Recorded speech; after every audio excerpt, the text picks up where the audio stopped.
الحمد لله حمدا كثيرا طيبا مباركا فيه وصلى الله وسلم وبارك على رسول الله وعلى آله وأصحابه ummadda Soomaaliyeed meel kasta ay joogaan waa salaamaya gaar ahaan warbaahinta qaranka oo habeen maalin u taagan sidoo kale ciidamada qaranka oo nabadda u taagan in alla intii danta guud iyo daljirnimo ku jirto oo dhan waa salaamaya intaa kadib waxaa loo baahan yahay si laaba in isula hadalno ummadda Soomaaliyeed waxaa jira maalmahan xalay iyo maanta waxaa ku soo kordhay magaalada dad dhaqan mooryaaneed leh oo guryaha jabsanaya oo dadka dilaya oo isu aad moodo inay ku soo hoos gambadeen waxyaabihii maalmahan jiray marka ragga madaxda ah wax abaabulaya waxa aan rabnaa inay ogaadaan in ay u naqa karaan gabaad dad aan ayagu aysan maamulin oo aysan ogeyn oo ka tirsanayn oo discibliin iyo sharci nidaam lahayn oo magac mooryaannimo ku socda waxaa kaloo gabaad u naqa karaan argagixisadii horeba noo soo naafaysay haddana dhibka nagu haysay oo alqaacida iyo daacish horaan u soo joognay waayo aragaan u nahay marar badan in dad is-abaabulay oo magaco sheegtay magacahaas hoostooda inta lagu shaqeeyey bulshada Soomaaliyeed lagu baabi'iyey gabaad loo noqday haddana waxaa noo muuqata in ragga wax abaabulaya aysan ku xisaabtamin inay gabaad u noqon karaan dad aan ku jirin gacmahooda oo aysan maamulin oo aysan birri wax ka maqlayn haddana aan magacooda ku socan inay inta ku soo hoos gambadaan ay bulshada wax yeeli karaan waxaa nooga sii daran oo aan rabaa inaan aad u adkeeyo in alqaacida iyo daacish oo waddanka aan ognahay dhibaatada ay ku hayaan meel kasta oo abaabul aan sharci ahayn oo midka dawladda ka baxsan lagu qabto inay gabaad u noqon doonaan ay ummaddan wax yeeli doonaan ragga hadda dhahaya dawladdan ka soo horjeednaani ay dhici karto hadhow intay ayaga gacmahooda iyo farahooda wax ka baxaan inay ayagu gadaal naga soo maraan ay dhici karto arrintaas aadaan uga digaynaa waana ku celcelinaynaa dawladduna ciidanka ay hayso iyo mas-uuliyaddeedu waa ku filan tahay inay magaalada gacanta ku qabato ha yeeshee bulshada in lagu dhex dagaalamo ayaa la diidayey waxaa loo nabadooniinayay oo bare ministerka iyo madaxweynaha iyo intii kaloo mas-uulaba ay ugu baaqayeen nabadda waxay ahayd inaan bulshada lagu dhex dagaalamin in xilligan ramadaanka ah bulshada aan la qaxin in aan dhibaata dhicin ayaa gacmaha loo laabtay laakiin waxaa hadda soo badanaya falal muujinaya in loo baahan yahay in laga hortago falalkaas yaan gabaad loo noqon dad aan discibliin lahayn oon sharci aqoonin oo aan la maamuli karin haddana aan maamulnayn in gabaad loo noqdo in aad la isaga ilaalin u baahan nahay ummadda Soomaaliyeedna mar kale reer Muqdisho anoo la hadlayo nabaddii ay u soo rafaadeen oo u soo dhibtoodeen si fudud yeysan gacmooda uga siibanin si fudud yeysan uga siibanin dawladdu waxay u turaysay bulshada in lagu dhex dagaalamo ayadoo ramadaan lagu jiro xilli cibaado xilli nabadeed waxaa dhib ugu filnaa argagixisadaas kala dhib ugu filnaa marka laakiin waxaa soo badanaya dadkii aan ka warramayna ayaa xaafadaha ku soo badanaya inay guryaha garaacaan dadka inay qaxiyaan inay dhahaan laga guuro meesha in ay dadkii guryahooda ku adkaysa inay joogaan inay dhibaateeyaan inay biliqaystaan inay dilaan arrintaasi jid xun bay nagu wadaa marka aad iyo aad aan uga digaynaa aadaad u mahadsantihiin wassalaamu calaykum waraxmatullahi wabarakaatu ku soo hoos gambadeen waxyaabihii maalmahan jiray marka ragga madaxda ah wax abaabulaya waxa aan rabnaa inay ogaadaan in ay u naqa karaan gabaad dad aan ayagu aysan maamulin oo aysan ogeyn oo ka tirsanayn oo discibliin iyo sharci nidaam lahayn oo magac mooryaannimo ku socda waxaa kaloo gabaad u naqa karaan argagixisadii horeba noo soo naafaysay haddana dhibka nagu haysay oo alqaacida iyo daacish horaan u soo joognay waayo aragaan u nahay marar badan in dad is-abaabulay oo magaco sheegtay magacahaas hoostooda inta lagu shaqeeyey bulshada Soomaaliyeed lagu baabi'iyey gabaad loo noqday haddana waxaa noo muuqata in ragga wax abaabulaya aysan ku xisaabtamin inay gabaad u noqon karaan dad aan ku jirin gacmahooda oo aysan maamulin oo aysan birri wax ka maqlayn haddana aan magacooda ku socan inay inta ku soo hoos gambadaan ay bulshada wax yeeli karaan waxaa nooga sii daran oo aan rabaa inaan aad u adkeeyo in alqaacida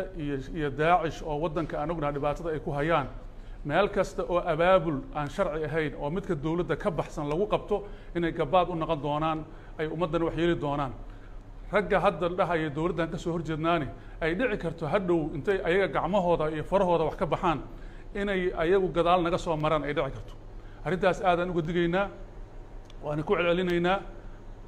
dowladduna ciidanka ay hayso iyo mas-uuliyaddeedu waa ku filan tahay inay magaalada gacanta ku qabato ha yeeshee bulshada in lagu dhex dagaalamo ayaa la diidayey waxaa loo nabadooniinayay oo bare ministerka iyo madaxweynaha iyo intii kaloo mas-uulaba ay ugu baaqayeen nabadda waxay ahayd inaan bulshada lagu dhex dagaalamin in xilligan ramadaanka ah bulshada aan la qaxin in aan dhibaata dhicin ayaa gacmaha loo laabtay laakiin waxaa hadda soo badanaya falal muujinaya in loo baahan yahay in laga hortago falalkaas yaan gabaad loo noqon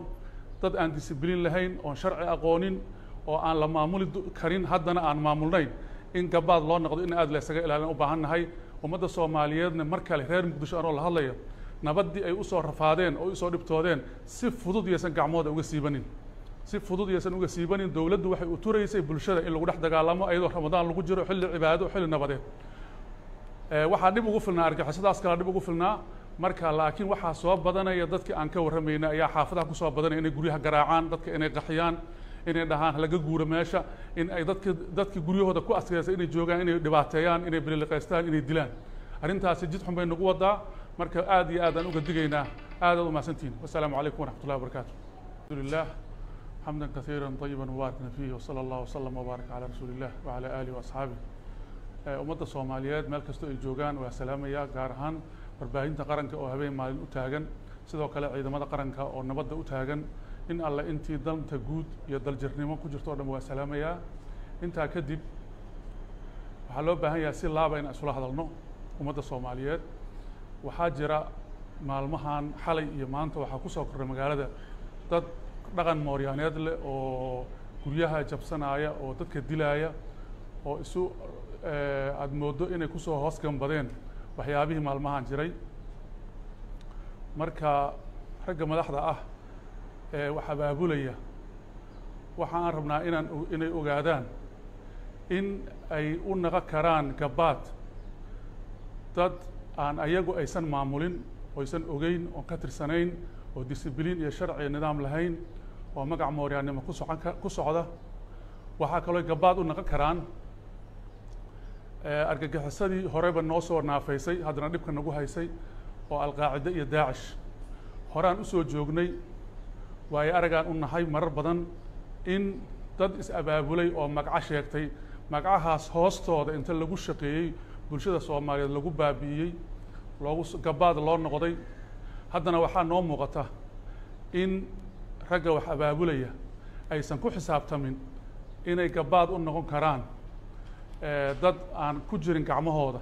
oo aysan maamulin oo aysana berri wax ka maqlayn haddana aan magacooda ku socan inay inta kusoo hoos gambadaan ay bulshada wax yeeli karaan waxaa nooga sii daran oo aan rabaa inaan aad u adkeeyo in alqaacide iyo daacish oo waddanka aan ognaha dhibaatada ay ku hayaan meel kasta oo abaabul aan sharci ahayn oo midka dowladda ka baxsan lagu qabto inay gabaad u noqon doonaan ay ummaddana wax yeeli doonaan